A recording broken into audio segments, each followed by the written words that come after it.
വിലക്കയറ്റത്തിനെതിരെ കേന്ദ്ര സംസ്ഥാന സർക്കാരുകൾക്കെതിരെ CPM സമരത്തിന് ഒരുങ്ങുക കൂടിയാണ്.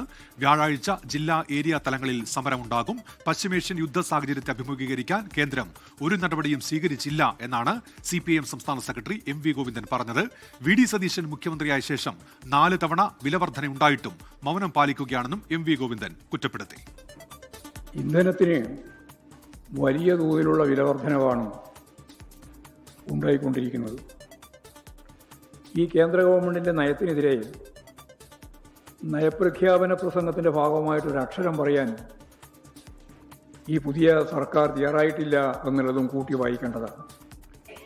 അദ്ദേഹം ഭരണത്തിലെത്തി 2 ആഴ്ച ആകുകയാണ്. 4 തവണ കേന്ദ്രം ഈ സന്ദർഭത്തിൽ വില വർദ്ധിപ്പിച്ചു. മൗനിയായി ഈ കാര്യങ്ങളെല്ലാം വന്നപ്പോൾ മൗനം തുടർന്ന് മുമ്പോട്ടേക്ക് പോകുന്ന സമീപനമാണ് അന്നത്തെ സമരം നടത്തിയ പ്രതിപക്ഷ നേതാവായ ഇന്നത്തെ മുഖ്യമന്ത്രി എടുക്കുന്ന സമീപനം. ശ്രീജിത്ത് തുടരുന്നുണ്ട്. ശ്രീജിത്ത്, തുടർ സമരങ്ങളാണോ അതോ ഒറ്റ ദിവസം കൊണ്ട് തീരുമോ സമരം?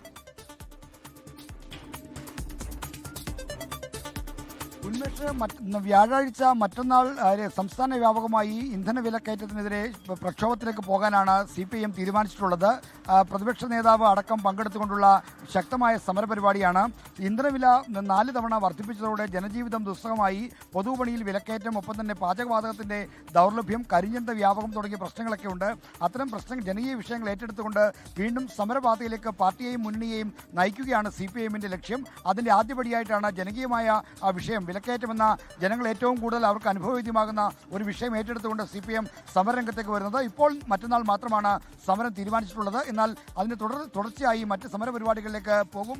ഇപ്പോൾ സംസ്ഥാന സർക്കാരിൽ സമ്മർദ്ദം ചെലുത്തുന്നത് വർദ്ധിപ്പിച്ച നികുതിയുടെ ആനുകൂല്യം അതിൽ ഇളവ് വരുത്തിക്കൊണ്ട് ജനങ്ങൾക്ക് സർക്കാർ ആശ്വാസം നൽകണമെന്നതാണ്. നേരത്തെ പ്രതിപക്ഷത്തിരുന്നപ്പോൾ അന്നത്തെ പ്രതിപക്ഷ നേതാവായിരുന്ന VD സതീശൻ ഇക്കാര്യം പലതവണ പ്രഖ്യാപിച്ചതാണ്. മാത്രമല്ല, കന്റോൺമെന്റ് ഹൗസിൽ നിന്ന് ഇന്ധനവില വർദ്ധിപ്പിച്ചപ്പോൾ സൈക്കിൾ ചവിട്ടി നിയമസഭയിലേക്ക് വന്ന് പ്രതിഷേധം രേഖപ്പെടുത്തുകയും ഒക്കെ ചെയ്തിരുന്നു.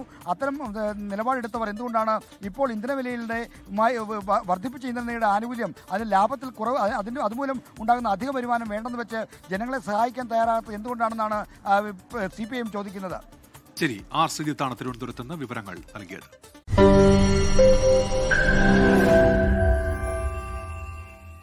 ലോകത്തെവിടെയായാലും ഏത് സമയത്തും 24 വാർത്തകളും ഓഗ്മെന്റഡ് റിയാലിറ്റി പാക്കേജുകളും എക്സ്പ്ലെയിനറുകളും വിശദമായി കാണാൻ ഞങ്ങളുടെ YouTube ചാനൽ നിങ്ങൾക്ക് സബ്സ്ക്രൈബ് ചെയ്യാം.